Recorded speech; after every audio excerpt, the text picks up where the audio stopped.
Hello बच्चों। तो आज के আমরা ডিসকাস করুম আমরা ক্লাস 11 এর কাইনেমেটিক্স মানে গতিবিদ্যা চ্যাপ্টারের পার্ট 3 সরি গতিবিদ্যা ইউনিটের চ্যাপ্টার 3 বা পার্ট 3 যেটা আমাদের প্রজেক্টাইল মোশন নিয়ে তৈরি। প্রজেক্টাইল মোশনের বাংলা কি? বাংলা হলো প্রাস। প্রাস কি, তার রাশিমালা, তারপর প্রাসের মধ্যে কি কি আছে সব কিছু এই ভিডিওর মধ্যে আজকে আমি কমপ্লিট করায়া দেব। ঠিক আছে? তো এখান থেকে একটা 3 মার্কের কোশ্চেন অবশ্যই থাকে এক্সামে, হোক সেটা তোমরা মান্থলি বা ইউনিট টেস্ট বা মাসিক পরীক্ষা, হোক সেটা তোমাদের হাফ ইয়ারলি বা প্রি বোর্ড। ঠিক আছে? তো এখানের মধ্যে আজকের জিনিসটা ভালো করে বোঝার চেষ্টা করবা, কারণ এটার মধ্যে অনেক কিছুই বোঝানোর ব্যাপার। আমি যতটুকু পারি এতটুকু বুঝামো, আর তোমরাও একটু ট্রাই করবা বুঝতে। ঠিক আছে? তো আশা করি প্রবলেম হবার কথা না। তো দেখো, আমরা যদি জেনারেলি ধরো একটা মাঠের মধ্যে, এটা একটা মাঠের মধ্যে যদি আমরা দাঁড়িয়ে ক্রিকেট খেলি, তাইলে কি হয়, অনেক সময় খেলার সময় খেলোয়াড়রা বল যখন ঢিল দেয় তখন তার গতিপথটা কীরকম হয়, এরকম। ঠিক আছে? কেউ যদি এখান থেকে অনুভূমিকের সাথে যে কোনো একটা কোণ করে ঢিল ছুঁড়ে, তখন তার গতিপথটা কীরকম হয়, যেরকম দেখাইলাম ঠিক সেমন। ঠিক আছে? তো এটাকে যদি আমি উলম্ব অক্ষ বা ওয়াই অ্যাক্সিস ধরি, এটাকে আমি এক্স অ্যাক্সিস ধরি, তাইলে আর বলটাকে মানে ঢিলটাকে যদি আমি অনুভূমিকের সাথে থিটা কোণ করে ছুরি, ঠিক আছে, অনুভূমিকের সাথে থিটা কোণ করে যদি ঢিলটাকে আমি ছুরি, তাহলে এখানে দেখো অনেকগুলো টার্ম আছে যেগুলো আমাদের জানতে হবে। যেমন ফার্স্ট যেটা, এটা হলো আমাদের প্রাসের সঞ্চার পথ। প্রাসের সঞ্চার পথ, এগুলা কি আগে বুঝি, তারপরে এগুলা রাশিমালা আমরা ধীরে ধীরে বার করব, যেটাকে ইংলিশে বলে ট্রাজেক্টরি অফ প্রজেক্টাইল মোশন।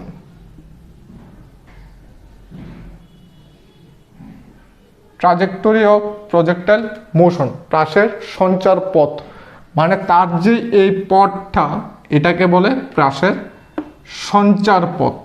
ঠিক আছে? এটা হলো।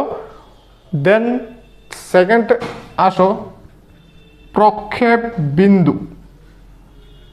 প্রক্ষেপ বিন্দু, এটাকে ইংলিশে বলে আমাদের point of projection. Point of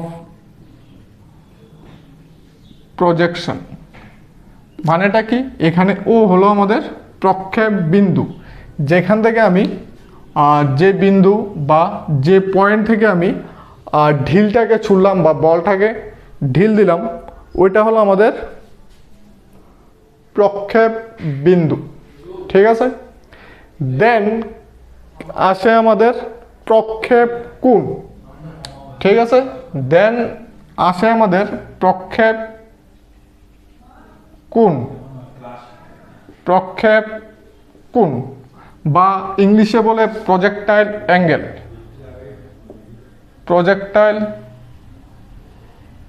angle. ঠিক আছে? তার মানে এখানে থিটাটা হলো আমাদের প্রজেক্টাইল অ্যাঙ্গেল বা প্রক্ষেপ কোণ, মানে অনুভূমিকের সাথে যে কোণ করে আমি ঢিল ছুড়লাম, ওইটা হলো আমাদের প্রক্ষেপ কোণ।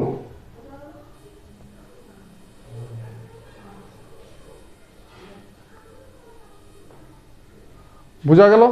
প্রক্ষেপ কোণ, অনুভূমিকের সাথে যে কোণ করে ঢিল ছুড়লাম তাকে বলা হয় প্রক্ষেপ কোণ।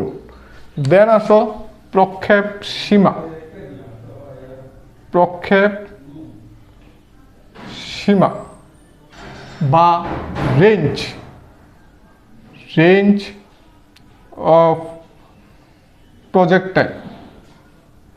রেঞ্জ অফ প্রজেক্টাইল কি মানে আমি যে তাকে ঢিল ছুড়লাম সে কতটুক দূর অবধি গেল সেটা হলো আমাদের রেঞ্জ। এখানে ওপি হলো আমাদের রেঞ্জ, ঠিক আছে।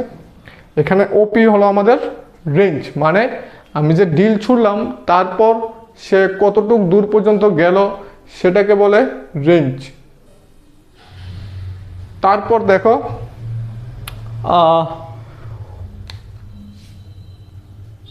উত্থিতিকাল। উত্থিতিকাল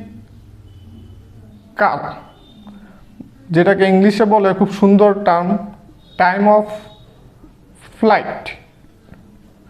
উত্থিতিকাল বা টাইম অফ ফ্লাইট মানে সে যে ঢিলটা বা বলটা কতটুক সময়ব্যাপী এয়ার বা বায়ুর মধ্যে ছিল ওইটাকে বলে উত্থিতিকাল বা টাইম অফ ফ্লাইট, ঠিক আছে। বা উড্ডয়নকাল, উত্থিতিকাল না বলে উড্ডয়নকালও বলতে পারো। উড্ডয়ন কাল, টাইম অফ ফ্লাইট। তারপর সর্বোচ্চ উচ্চতা। সর্বোচ্চ উচ্চতা ইংলিশে বলে ম্যাক্সিমাম হাইট। ইংলিশে বলে ম্যাক্সিমাম হাইট, ঠিক আছে। মানে ঢিল ছুড়ার পরে তোমার ঢিল বা বলটা যতটুকু সব থেকে বেশি উঁচুতে উঠব ভূমি থেকে সেই উচ্চতাটা হলো ম্যাক্সিমাম হাইট বা সর্বোচ্চ উচ্চতা। এখানে আমি এইচকে ম্যাক্সিমাম হাইট ধরলাম, ঠিক আছে। আপাতত এই জিনিসগুলি যদি মনে রাখো তাইলে চলবো। এখন আমরা ধীরে ধীরে প্রাসের রাশিমালার দিকে অগ্রসর হই। যে প্রথমে আমরা বার করুম প্রাসের সঞ্চার পথ, ঠিক আছে। প্রথমে আমরা বার করুম প্রাসের সঞ্চার পথ। তাইলে এটা কিভাবে বার করা যায়? সঞ্চার পথ বার করতে গেলে আমার যে কোনো একটা মুহূর্ত, এটা হইতে পারে 1 সেকেন্ড, হইতে পারে 2 সেকেন্ড, 5 সেকেন্ড, যে কোনো একটা মুহূর্তে স্মল টি সময় পরে বলটার অবস্থান ধরলাম আমি এই জায়গার মধ্যে, মানে XY বিন্দুতে। তার মানে সে x অক্ষ বরাবর যাবে x দূরত্ব, y অক্ষ বরাবর যাবে y দূরত্ব, ঠিক আছে। তাইলে আমরা এই XY বিন্দুতে পৌঁছাতে পারো, যেটা আমরা ক্লাস 10-এ গ্রাফ, যে অঙ্কের মধ্যে আমাদের গ্রাফ ছিল ওটার মধ্যে আমরা দেখেছিলাম যে যদি কোনো পয়েন্ট, ধরো একটা গ্রাফের মধ্যে আমরা কি করতাম, XY যদি আমাদের বলতো 3, 2 বিন্দু গ্রাফের মধ্যে দেখাও, তাহলে আমি x অক্ষ বরাবর 3 ঘর, y অক্ষ বরাবর 2 ঘর যেতাম এবং এখানে ব্র্যাকেটে লিখতাম 3, 2। তো সেমভাবে XY যদি আমি ধরি তাহলে আমার x অক্ষ বরাবর যেতে লাগবে x, y অক্ষ বরাবর যেতে লাগবে y। যে কোনো একটা অর্ডিনারি টার্ম ধরলাম, যে কোনো একটা অজ্ঞাত রাশি হিসাবে ধরলাম আমি x অ্যান্ড y, ঠিক আছে। এবং বলটা এই ও থেকে এখানে যেই বিন্দুটা নাম দিয়ে দাও আমাদের x, এই ও থেকে সরি x না এ বিন্দু নাম দিয়ে দাও, এ বিন্দুতে যেতে তার স্মল টি সময় লাগলো, ঠিক আছে। এখন এই যে ঢিলটার তার কিন্তু দুইটা গতি বর্তমান, ঠিক আছে। তার দুইটা গতি বর্তমান, একটা হলো আমাদের অনুভূমিক দিকে গতি আর একটা হলো আমাদের উল্লম্ব দিকে গতি, ঠিক আছে। একটা হলো অনুভূমিক দিকে গতি আর একটা হলো উল্লম্ব দিকে গতি, বোঝা গেল? অনুভূমিক উল্লম্ব দুইটার লব্ধি হিসাবে, যেটা আমি পার্ট 2-তে বুঝিয়েছিলাম যে দুই দিকে যদি বল প্রযুক্ত হয় তাহলে লব্ধি যায় মিডল দিয়ে। সেমভাবে মিডল দিয়ে কোনো কিছু গেলে তার মানে তার দুই দিকে বল প্রযুক্ত হলো, আমরা তাকে দুইটি লম্ব উপাংশে বিভক্ত করতে পারবো, ঠিক আছে। তো এখানে বলটা যেহেতু আমাদের এদিক বরাবর গতিশীল, তার মানে তার এদিকে একটা উপাংশ এবং এদিকে একটা উপাংশ বর্তমান। ঠিক আছে, এখন যদি কেউ যদি বলে যে স্যার বলটার যে দুই দিকে উপাংশ বর্তমান, এটা তো আমি দেখি না বা বুঝি না। দেখো, বলটার যদি সাপোজ ওয়াই দিকে তার ব্যাগ নেই, শূন্য, ঠিক আছে, মানে তার উপরের দিকে কোনো ব্যাগ নেই, তার শুধু অনুভূমিক দিকে ব্যাগ, তাইলে বলটা শুধু অনুভূমিক দিকেই যেত, উপরের দিকে আর উঠতে পারতো না। আবার যদি আমি ধরি তার অনুভূমিক দিকে ব্যাগ নেই, শুধু উল্লম্ব দিকে ব্যাগ, তাইলে সে শুধু উল্লম্ব দিকে সোজা উপরে যেত, আবার সোজা নিচে পড়তো, সে আবার সামনের দিকে যেতে পারতো না। যেহেতু সে এট এ টাইম মানে একই সময়ে সামনের দিকেও যাচ্ছে, উপরের দিকেও উঠছে, তার মানে তার ব্যাগের দুটি উপাংশ বা দুটি দিক বর্তমান ব্যাগের, একটা হলো উল্লম্ব, একটা হলো অনুভূমিক। ঠিক আছে, তবে এখানে অনুভূমিক ব্যাগ যেটা ভি এক্স, এটা কিন্তু তোমার সুষম গতি, তার মধ্যে কোনো ত্বরণ বা মন্দন ক্রিয়াশীল নয়। ঠিক আছে, তার জন্য এটা সমবেগে সামনের দিকে এগিয়ে যাবে। কিন্তু উপরের দিকের যে ভিওয়াই ব্যাগটা, তার মধ্যে সবসময় একটা ত্বরণ কাজ করবে, আর সেটা হলো জি। ঠিক আছে, জি যে ত্বরণটা, যখন বলটা উপরের দিকে যাবে তখন জি কাজ করবে নিচের দিকে, মানে তার ব্যাগটাকে আস্তে আস্তে কমিয়ে দিবে। এই জায়গার মধ্যে ব্যাগ জিরো, তারপর আবার নিচের দিকে পড়ার ব্যাগ ধীরে ধীরে বাড়বে।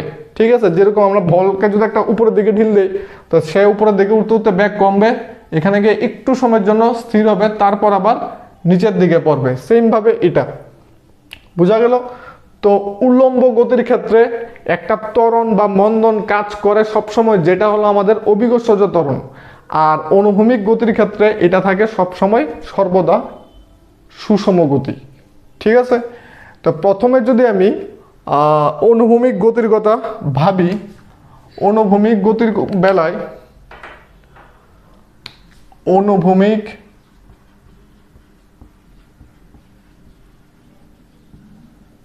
গতির ক্ষেত্রে তার ভি এক্স অনুভূমিক বেগ কি হবে? আমি গত ডেটে লাস্ট ভিডিওতে আমি বলেছিলাম যে যদি এটা থিটা হয়, তাইলে এটা তো আমরা ইউ বেগে তাকে ঢিল দিলাম, তাহলে এদিক বরাবর আসবে ইউ কস থিটা এবং এদিক বরাবর যাবে ইউ সাইন থিটা, যেটা আমরা লম্ব উপাংশে বিভক্ত করেছিলাম, একটি ভেক্টরকে লম্ব উপাংশে বিভক্ত করেছিলাম। তার মানে থিটাটা যেদিকে থাকে এদিকে হয় অলওয়েজ কস থিটা, আর তার উল্টা দিকে হয় সাইন থিটা। তার মানে এটা হবে ইউ কস থিটা, আর উল্লম্ব দিকে ব্যাগ হবে V Y equals to U sine theta. ঠিক আছে, এখন অনুভূমিক দিকে সে কতটুক দূরত্ব কভার করলো? Small x. ঠিক আছে, আমি আগেই বলেছিলাম যে কোনো একটা অর্ডিনারি টাইম নিলাম আমি স্মল টি, যে স্মল টি সময়ে সে এ পয়েন্টে আসলো, আর এ পয়েন্টটা এক্স অক্ষ দিয়ে এক্স দূরত্বে, ওয়াই অক্ষ দিয়ে ওয়াই দূরত্বে। তার মানে আমি যদি এখানে সুষম গতির কথা ভেবে S equal to VT formula use করি, তাহলে X equals to U cos theta into T, যেখান থেকে T equals to X by U cos theta.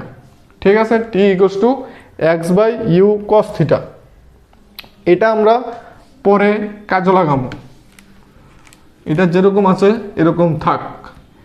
এখন দেখো, এখন আমরা উল্লম্ব গতির কথা চিন্তা করুন।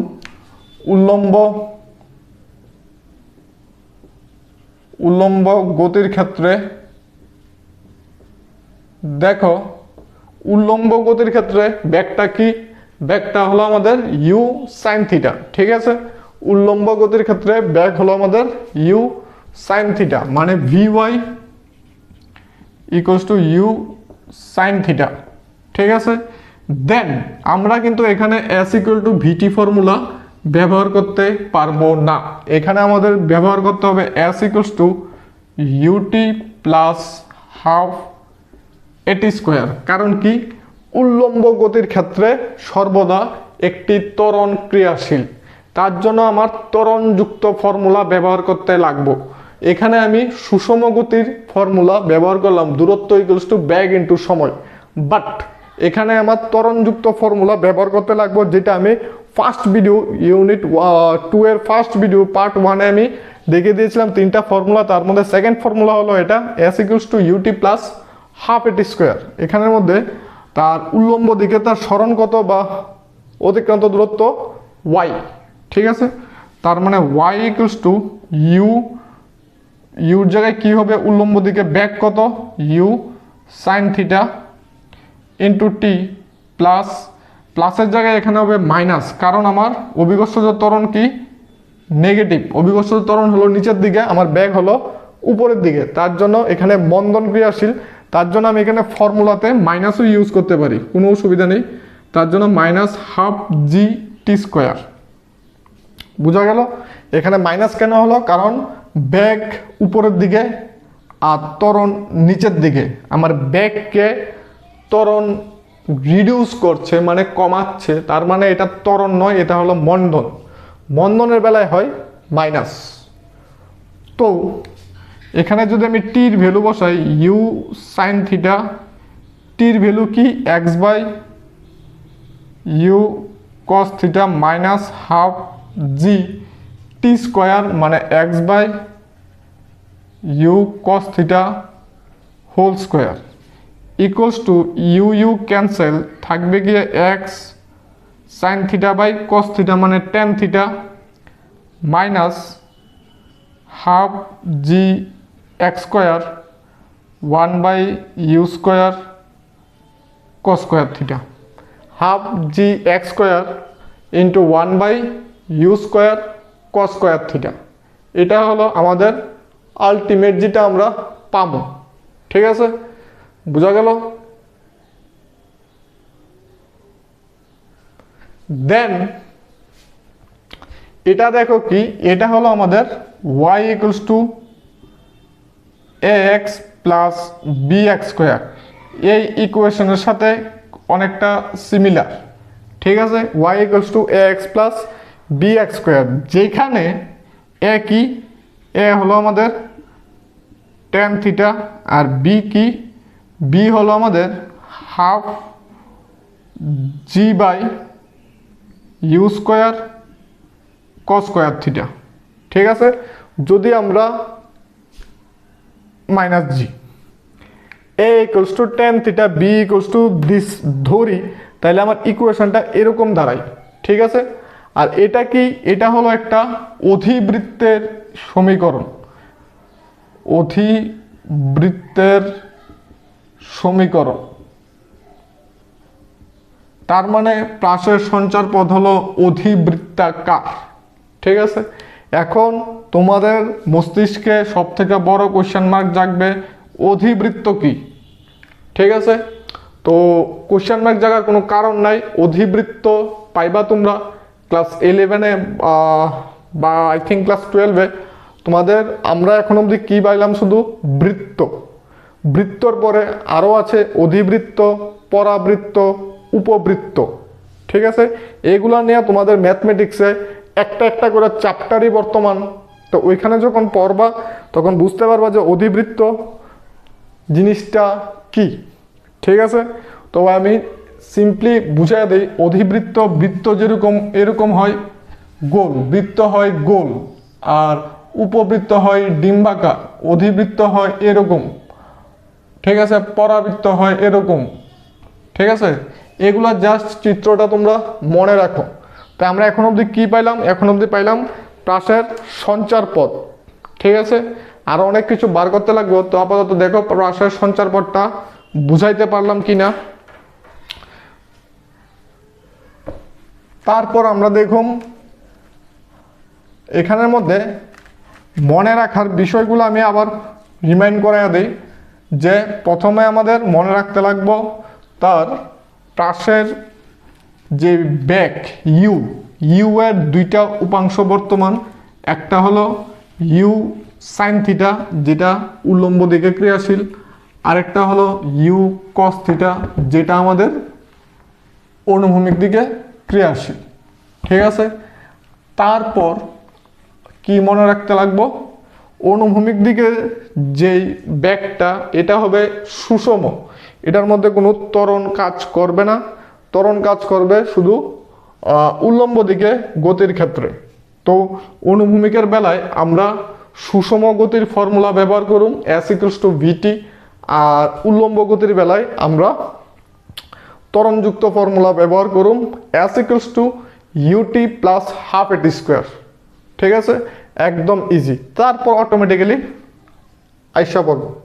এখন আমরা বার করুম, কি বার করা যায়, ধরো আমরা বার করুম সর্বোচ্চ উচ্চতা, সর্বোচ্চ উচ্চতা H, এটা আমরা এখন বার করুম। এখন সর্বোচ্চ উচ্চতা বার করতে গেলে তাইলে আমার এই হাইট বার করুম, তখন তো আমার কোনো অনুভূমিক বেগের কথা চিন্তা করে লাভ নাই। তো এই জায়গার মধ্যে উল্লম্ব বেগ কি, এই জায়গার মধ্যে উল্লম্ব বেগ 0। ঠিক আছে, তাহলে আমি যদি v² = U² + 2as ফর্মুলাটা ইউজ করি, তাহলে ভি কি হবে 0, আর উল্লম্ব দিকে বেগ কি u sin θ এটার স্কয়ার প্লাস 2 এর জায়গায় কি হবে -g, s এর জায়গায় কি হবে h। ঠিক আছে, এখানে এ কি, এ হলো ত্বরণ, কিন্তু আমার তো এই ক্ষেত্রে ত্বরণ ক্রিয়াশীল নয়, আমার এই ক্ষেত্রে হলো মন্দন ক্রিয়াশীল, এবং যার ভ্যালু হলো অভিকর্ষ ত্বরণ মানে -g। ঠিক আছে, আর এখানে আমার দূরত্ব কি, দূরত্ব হলো h, তার জন্য আমি লিখলাম h। বোঝা গেল? দেন এটাকে সিম্পলিফাই করলেই হয়ে যাবে। তো 0² = U² sin² θ - 2gh। So 2gh = U² sin² θ। So h = U² sin² θ/2g। এটা হলো আমাদের সর্বোচ্চ উচ্চতা নির্ণয় করার ফর্মুলা।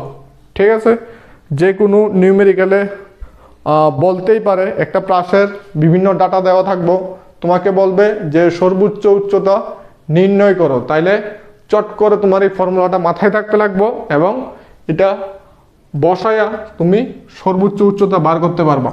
ঠিক আছে, দেন আসি টাইম অফ ফ্লাইট বা উড্ডয়নকাল। ঠিক আছে, উড্ডয়নকাল। এখন উড্ডয়নকালের মধ্যে আবার দুইটা ভাগ করা যায়।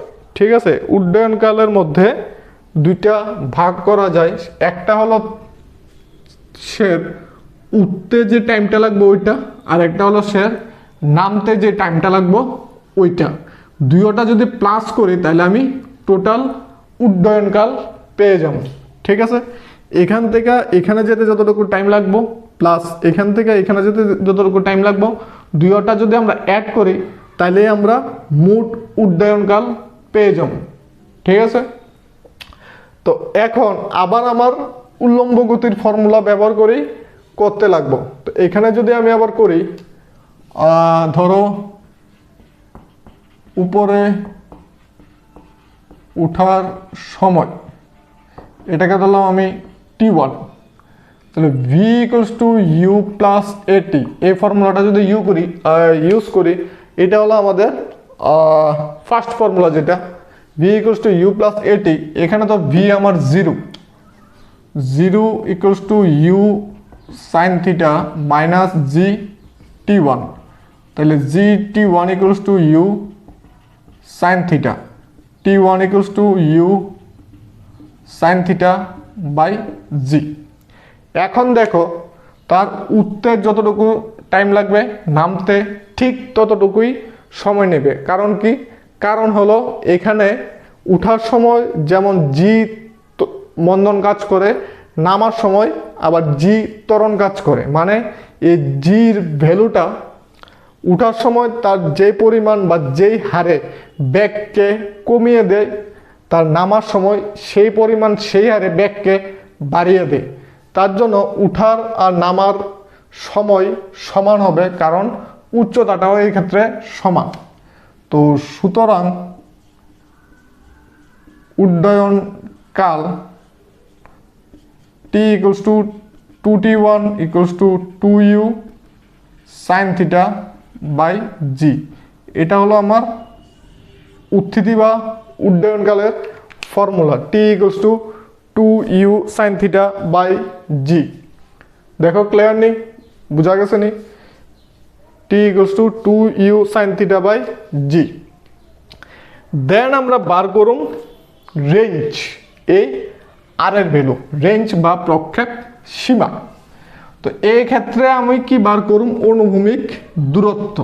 তাইলে আমার অনুভূমিক বেগ ব্যবহার করতে হবে এবং অনুভূমিক ফর্মুলা। তার মানে এই ক্ষেত্রে আমি ইউজ করুম S equals to VT. S এর জায়গায় হবে আর, ভির জায়গায় কি হবে? U cos theta into T কি হবে এখানে? Capital T. কারণ কি?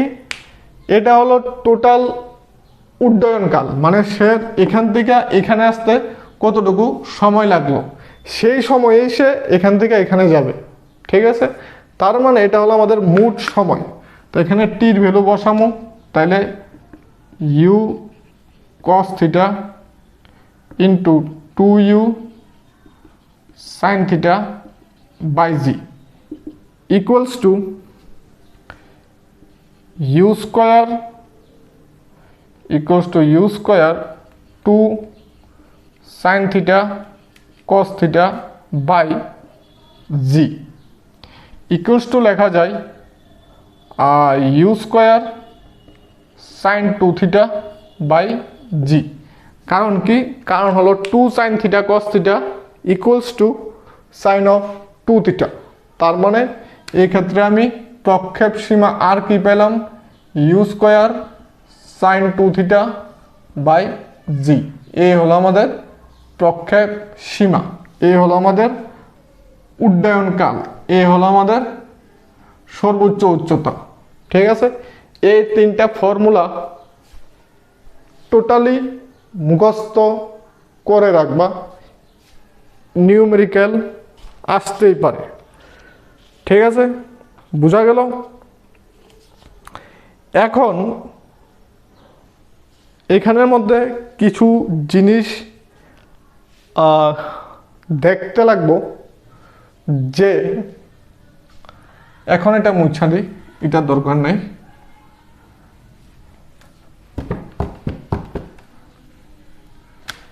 এখন দেখো কোশ্চেনে বলতে পারে যে যদি আমরা কোনো ঢিলকে কত ডিগ্রি অ্যাঙ্গেলে ছুরি যাতে আমাদের এইচ ম্যাক্স হয়, মানে ঢিলটা সব থেকে বেশি উপরে ওঠে। ঠিক আছে, তাইলে এইচ যদি ম্যাক্স বা সব থেকে বেশি হতে হয়, তাহলে sine square theta equals two 1 হতে হবে, কারণ সাইন থিটার সব থেকে বড় ভ্যালু 1। এইচ যদি সব থেকে বেশি হয়, এখানের যে সাইন স্কোয়ার থিটাটা এটাও সব থেকে বেশি হতে হবে, আর এটাও সব থেকে বেশি ভ্যালু বা মান 1। তার মানে সাইন থিটা ইকুয়ালস টু 1, তার মানে sine theta equals to sine 90 degree, তার মানে থিটা ইকুয়ালস টু 90 ডিগ্রি। তার মানে কোনো একটা ঢিলকে যদি আমি 90 ডিগ্রি বা সোজা উপরের দিকে ছুরি, তাইলেই সে সর্বোচ্চ উচ্চতা আহরণ করবে বা সর্বোচ্চ উচ্চতায় পৌঁছাবে। ঠিক আছে, এটা একটা শর্ট কোয়েশন ধরতে পারো। তারপর বলতে পারে যে আর কখন ম্যাক্স হবে, মানে অনুভূমিকের সাথে কত কোণ করে যদি কোনো ঢিলকে ছুঁড়া হয়, তাহলে সে অনুভূমিক দিকে সব থেকে বেশি দূরে পৌঁছাবে বা তার রেঞ্জ বা তার প্রক্ষেপ সীমা সব থেকে বেশি হবে। সেমভাবে আরকে যদি আমরা ম্যাক্স করতে হয়, তাইলে সাইন 2 থিটা ইকুয়ালস টু 1 করতে হবে। ঠিক আছে, তার মানে sine 2 theta equals to sine 90 degree and 2 theta equals to 90 degree, theta equals to 45 degree. তার মানে প্রক্ষেপ সীমা সব থেকে বেশি পেতে হলে আমাদের অনুভূমিকের সাথে 45 ডিগ্রি কোণ করে ঢিলকে ছুটতে হবে এবং সর্বোচ্চ উচ্চতায় পৌঁছাতে গেলে আমাদের অনুভূমিকের সাথে 90 ডিগ্রি কোণ করে মানে সোজা উপরের দিকে ঢিলকে ছুটতে হবে। ঠিক আছে, তারপর আরেকটা কোশ্চেন আছে যেটা হলো কোন দুটি কোণের জন্য প্রক্ষেপ সীমা সমান হয়। আই রিপিট, কোন দুটি কোণের জন্য প্রক্ষেপ সীমা সমান হয়। ঠিক আছে, এমন দুটি অ্যাঙ্গেল বর্তমান যে দুটি অ্যাঙ্গেলের জন্য অলওয়েজ প্রক্ষেপ সীমা সর্বদা সমান হবে। এখন কোশ্চেনটা হলো ওই দুইটা অ্যাঙ্গেল কি কি। ঠিক আছে, তো দেখো দুইটা অ্যাঙ্গেল কি কি। আমরা জানি R equals to U square sine 2 theta by G.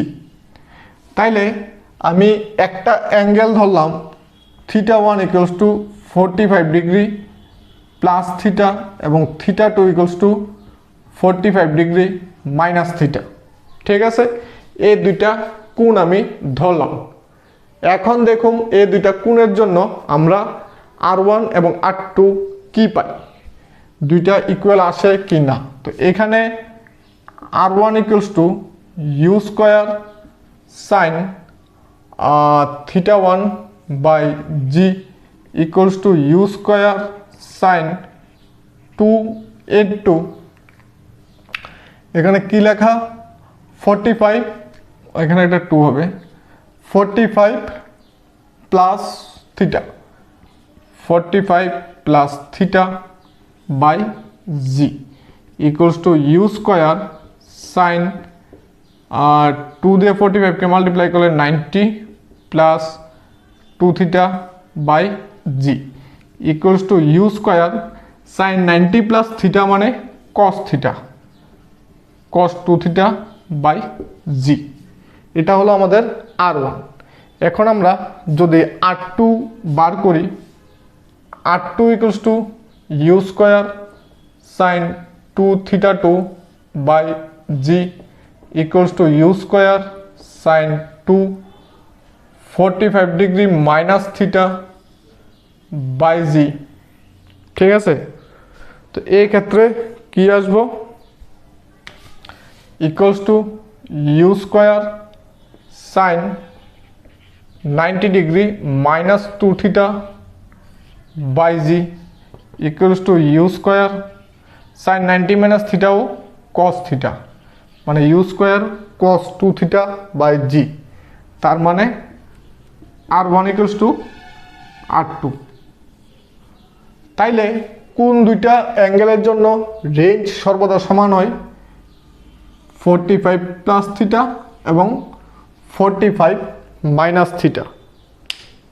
ঠিক আছে, এই দুইটা অ্যাঙ্গেলের জন্য আমাদের রেঞ্জ সর্বদা সমান হয়, বা বলতে পারো একটা যদি থিটা হয় আর একটা 90 মাইনাস থিটা। ঠিক আছে, এই দুইটা অ্যাঙ্গেলের জন্য আমাদের রেঞ্জ সর্বদা সমান হবে। ঠিক আছে, বোঝা গেল। এখন আমরা কিছু নিউমেরিক্যালে যাব।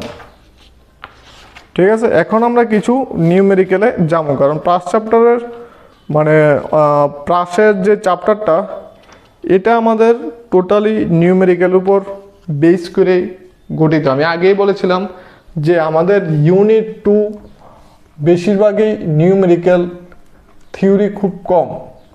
ইউনিট 3 থেকে শুরু হয় আমাদের থিওরিওয়ালা চ্যাপ্টার। তো এখান থেকে আমি কিছু নিউমেরিক্যাল স্টার্ট করি। থিওরি মোটামুটি শেষ ইউনিট 2 এর।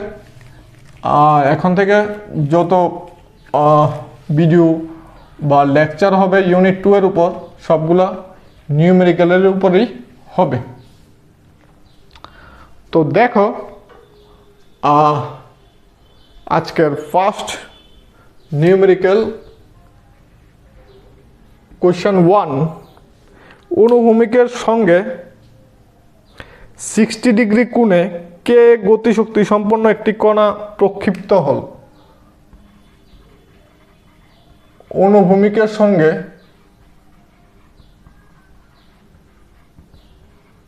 60 ডিগ্রি কোণে কে গতিশক্তি সম্পন্ন একটি কণা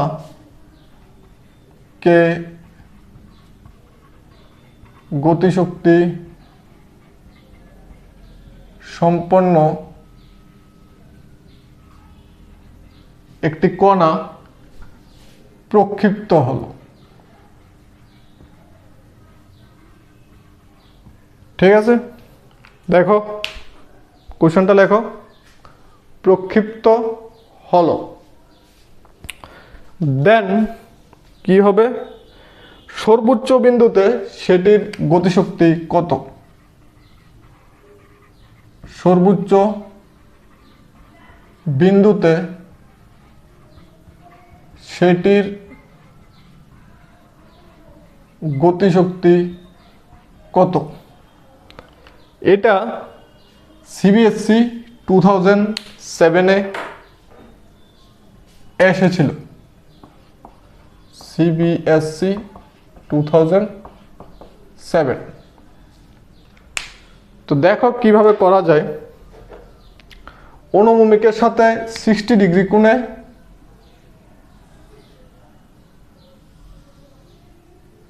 মানে অ্যাঙ্গেলটা 60 ডিগ্রি, তো এখানে থিটা ইকুয়ালস টু 60 ডিগ্রি। ঠিক আছে, সর্বোচ্চ বিন্দুতে সেটির গতিশক্তি কত? সর্বোচ্চ বিন্দুতে তার শুধু অনুভূমিক বেগ থাকবে, উল্লম্ব বেগ কি হবে? 0।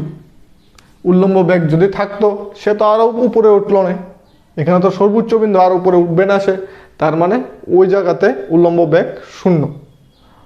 তাহলে এই জায়গার মধ্যে যদি গতিশক্তি কে ড্যাশ বা K2 আর স্টার্টিংয়ে যদি K1 হয়, তাইলে K1 কি হবে?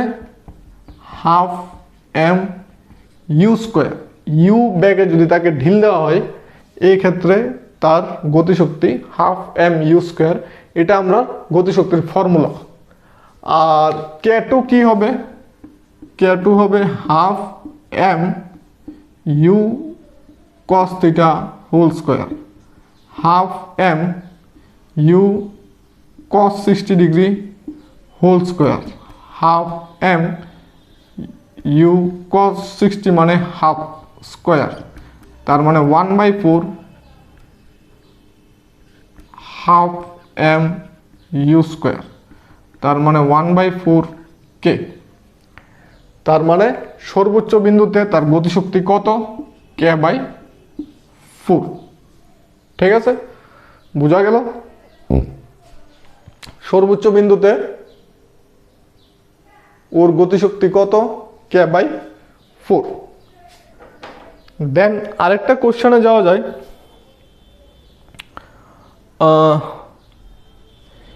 এরকমই সেম টাইপের কোশ্চেনই বর্তমান, যে অ্যাঙ্গেল 30 ডিগ্রি হলে তার গতিশক্তি কত, এরকমও কোশ্চেন বর্তমান। তো এগুলো আমাদের তো একটা দরকার নেই। ঠিক আছে, তো এখানে দেখো, এখানে দেখি কোশ্চেন কি আর দেওয়া আছে।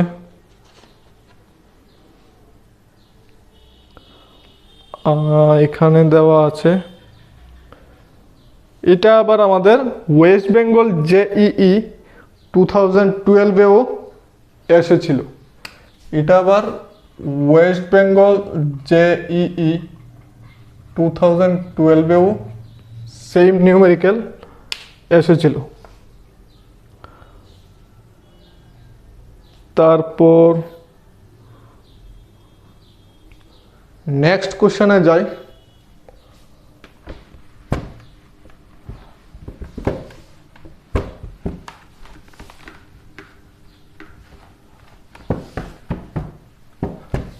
Question number 2।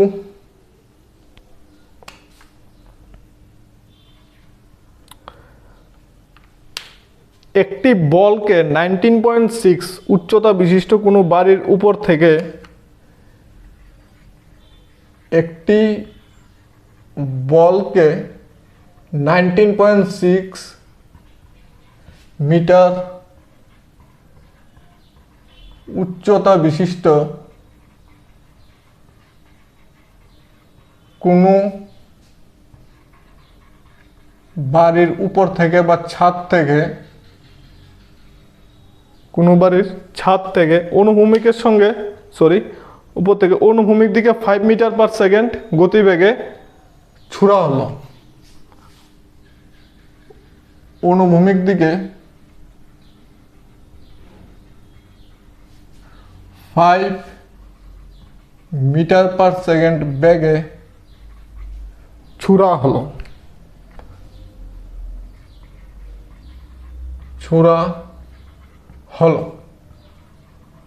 বলটি কত সময় পরে নিচে পড়বে? বলটি কত সময় পরে নিচে পড়বে? এটা আমাদের ওয়েস্ট বেঙ্গল JEE 2010 এসেছিল। West Bengal JEE 2010। একটা জিনিস মনে রাখবা, ফিজিক্সের ক্ষেত্রে যখনই নিউমেরিক্যাল অ্যাটেম্প করবা, যা যা দেওয়া তার উপর বেস করে একটা রাফ ডায়াগ্রাম ড্র করবা। তাতে কি হয়, তাতে নিউমেরিক্যালটা অনেক ইজি হয়ে যায়। যেমন ধরো এখানে আমি একটা 19.6 মিটার উঁচু একটা বাড়ি ড্র করলাম। 19.6 মিটার। তার ছাদ থেকে অনুভূমিক দিকে বলকে ঢিল দিল এদিকে 5 মিটার পার সেকেন্ড। আমি প্রাস বোঝানোর সময় বারবার বলেছিলাম যে অনুভূমিক দিকে বেগ ধ্রুবক থাকে, তার কোনো পরিবর্তন হয় না। ঠিক আছে, যেহেতু তাকে অনুভূমিক দিকে বেগ দিল, তার মানে তার উল্লম্বর ক্ষেত্রে মানে নিচের দিকের বেলায় ইউ কি 0। তারকে এই বলকে নিচের দিকে কোনো বেগ দেওয়া হয় নাই, তার জন্য ইউ ইকুয়ালস টু 0। এখন যদি আমরা S equals to UT plus half AT square এই ফর্মুলাটা ব্যবহার করি, S equals to UT plus half AT square ফর্মুলাটা ব্যবহার করি, S এর জায়গায় কি লিখব? 19.6 U0 হাফ এর জায়গায় জি টি স্কোয়ার। তার মানে T square equals to 2 into 19.6 by G. 2 into 19.6 by জির মান কত? 9.8। তো 9.8 দিয়ে 19.6কে যদি কাটি 2 2 যা 4, তার মানে T square equals to 4, T equals to √4 equals to 2 second. তার মানে বলটি ছাদের উপর থেকে নিচে পড়তে কতটুকু সময় নেবে? Only 2 second. বুঝা গেল? তারপর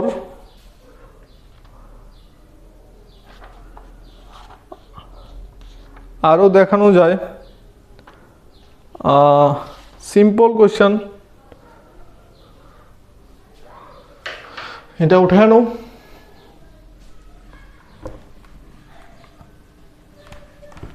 তারপর দেখাবো থার্ড কোশ্চেন।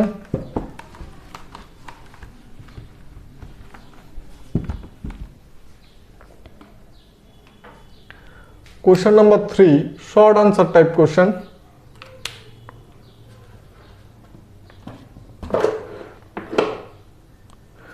সর্বাধিক প্রক্ষেপ সীমার ক্ষেত্রে সর্বোচ্চ অবস্থানে গতিশক্তি ও তাসের প্রাথমিক শক্তির সম্পর্ক নির্ণয় করো। সর্বাধিক প্রক্ষেপ সীমার ক্ষেত্রে সর্বাধিক প্রক্ষেপ সীমার ক্ষেত্রে সর্বোচ্চ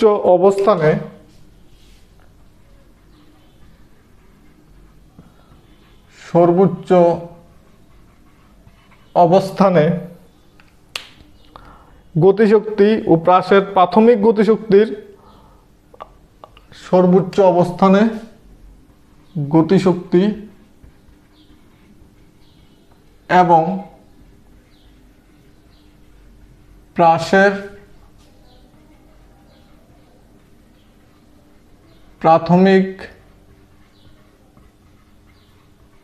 গতিশক্তির মধ্যে সম্পর্ক নির্ণয় করো। মধ্যে সম্পর্ক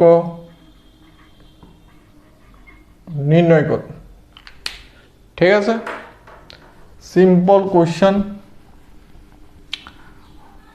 তো এটা কিছুটা আমাদের 1 নাম্বার নিউমেরিক্যালের মতো।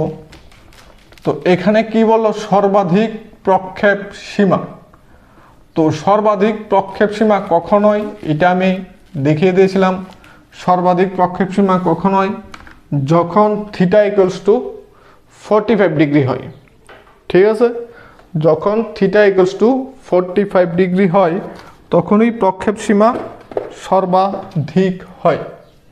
এটা আমাদের এসেছে WBCHE বা WBHS 2015।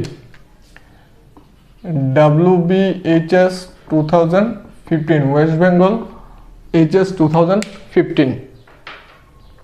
তো দেখো, সর্বাধিক প্রক্ষেপ সীমার ক্ষেত্রে থিটা ইকুয়ালস টু 45 ডিগ্রি। তো সর্বোচ্চ অবস্থানে গতিশক্তি, আবার আমি ফিগারটা ড্র করি। সর্বোচ্চ অবস্থানে তার ব্যাগ হয় গিয়ে ইউ কস থিটা, গতিশক্তি ধরি K2, এখানে ধরি K1। তাহলে K1 equals to half M U square, K2 equals to half M U cos theta whole square equals to half M U cos 45 degree whole square, half M U by √2 whole square.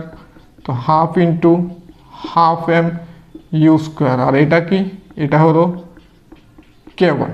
তার মানে K1 equals two 2K2। এটাই হলো আমাদের সম্পর্ক। সর্বোচ্চ অবস্থানে গতিশক্তি মানে K2 আর প্রাসের প্রাথমিক গতিশক্তি মানে K1, এই দুটার মধ্যে সম্পর্ক হলো K1 ইকুয়ালস টু 2K2। ঠিক আছে, বোঝা গেল?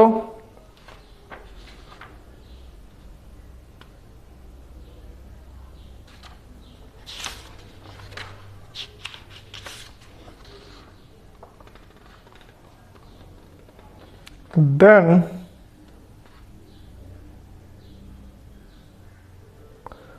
আমরা আরো কিছু করতে পারি। আরেকটা নিউমেরিক্যাল করাই, খুবই ইম্পর্টেন্ট নিউমেরিক্যাল, বাট মনে হয় সেটা একটু লেন্দি হবে। খুবই ইম্পর্টেন্ট নিউমেরিক্যাল একটা। Question number 4।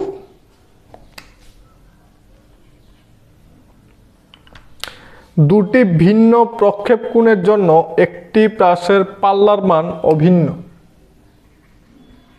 দুটি ভিন্ন প্রক্ষেপ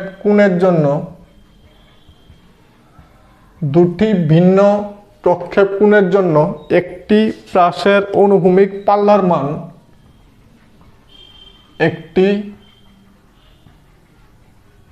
প্রাসের অনুভূমিক পাল্লার মান অভিন্ন। দুটি ক্ষেত্রে উড্ডয়নকাল যথাক্রমে T1 এবং T2 হলে দুটি ক্ষেত্রে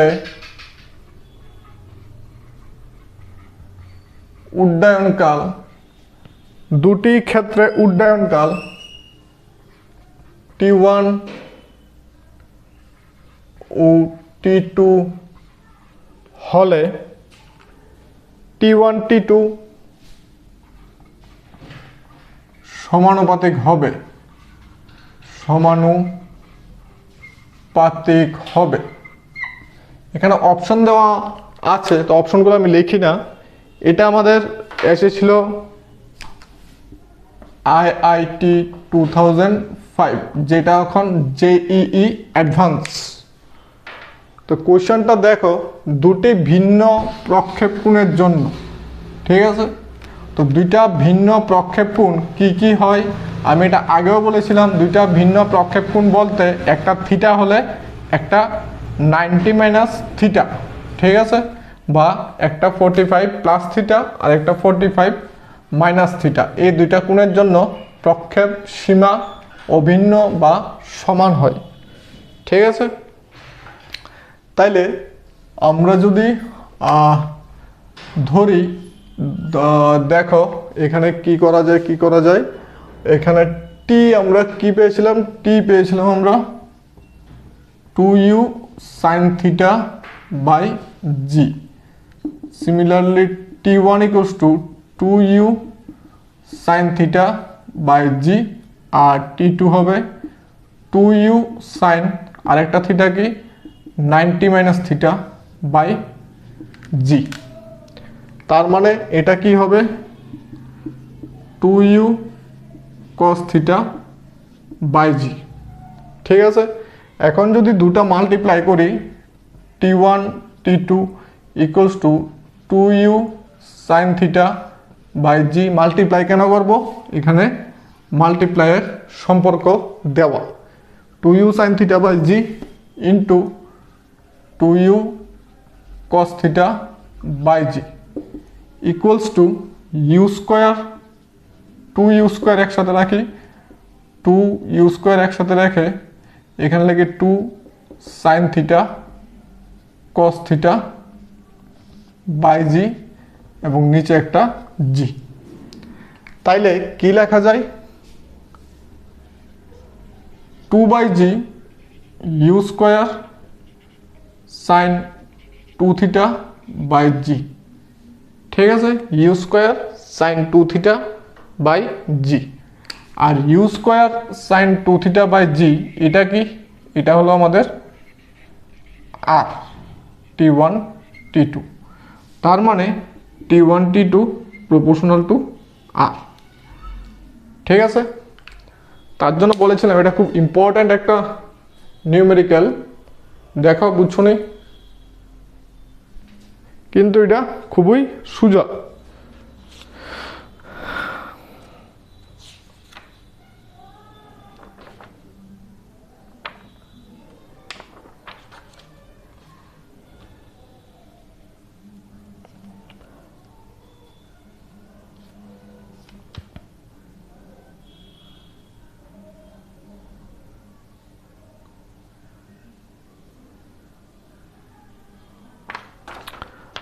তারপর আর কি দেখানো যায়, এটা উঠাও তাড়াতাড়ি।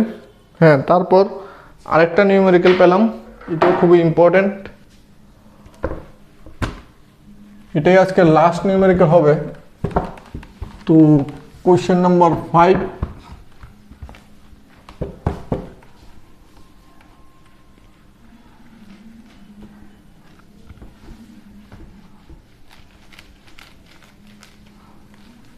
দেখো কোয়েশ্চেন নাম্বার 5,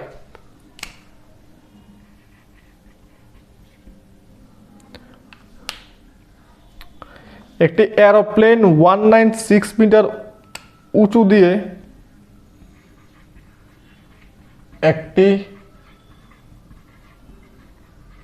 এরোপ্লেন 1960 মিটার উঁচু দিয়ে অনুভূমিক দিকে 600 কিমি পার আওয়ার, অনুভূমিক দিকে 600 কিমি পার আওয়ার বেগে উড়ে যাচ্ছে, বেগে উড়ে যাচ্ছে। যখন এটি ভূপৃষ্ঠের এ বিন্দুর ঠিক উপরে থাকে, যখন এটি ভূপৃষ্ঠের এ বিন্দুর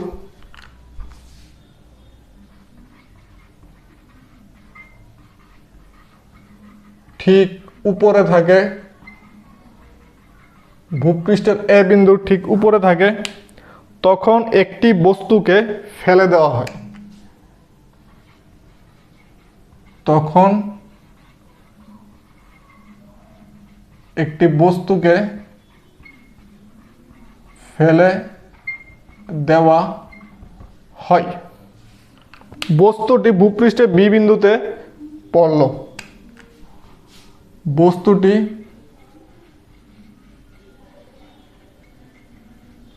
ভূপৃষ্ঠে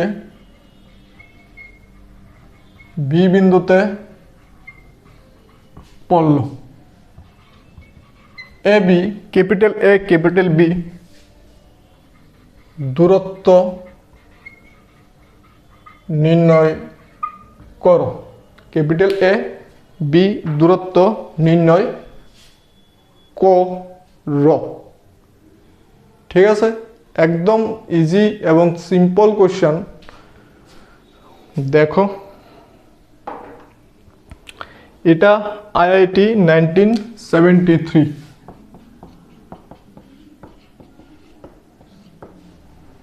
তো প্লেন যাচ্ছে তোমার 1960 মিটার উচ্চতা দিয়ে।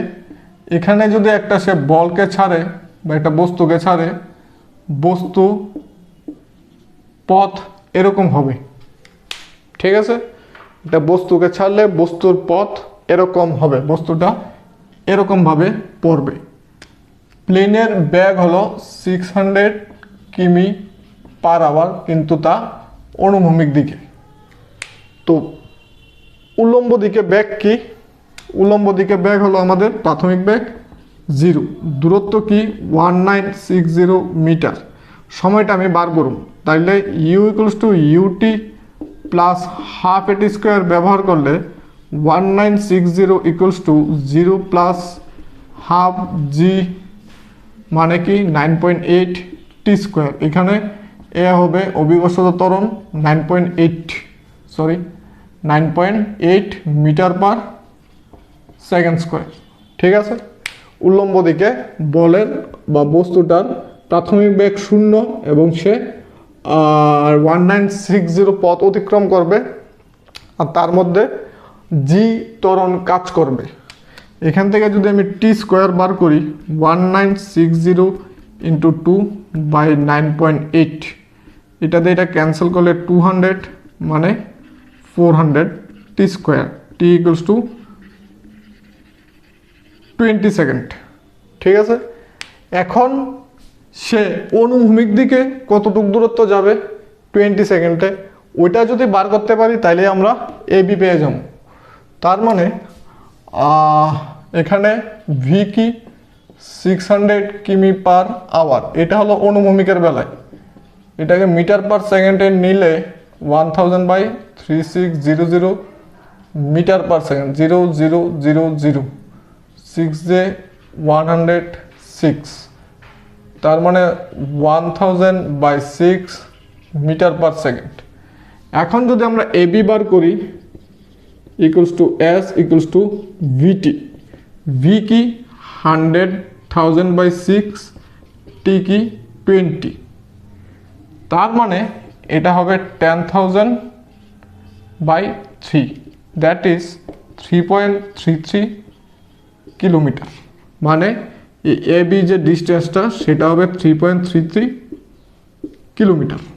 দেখো, বুঝতে পারছো নি? যখন প্লেনটা এ পয়েন্টের ঠিক উপরে, তখন বস্তুটাকে ছাড়ে এবং বস্তুটা এরকমভাবে পড়ে। তার মানে বস্তুটা উপর থেকে নিচে যেতে যতটুকু সময় নেয়, ওই সময়ে সে অনুভূমিক দূরত্বটাও কভার করে। ঠিক আছে, তো কতটুকু সময় নিয়ে আগে বার করলাম, সেটা হলো 20 সেকেন্ড। আর অনুভূমিক দূরত্বটা বার করলাম, সেটা হলো 3.33 কিলোমিটার। ঠিক আছে, বোঝা গেল? তো এই পর্যন্ত হলো আমাদের প্রাসের নিউমেরিক্যাল। প্রাস শেষ, আর আশা করি নিউমেরিক্যালেরও আর প্রয়োজন নেই প্রাস থেকে। তবে আমাদের একমাত্রিক গতি এবং দ্বিমাত্রিক গতি মানে ভেক্টর চ্যাপ্টার থেকে কিছু নিউমেরিক্যাল আর একমাত্রিক গতি থেকেও কিছু নিউমেরিক্যাল করতে হবে।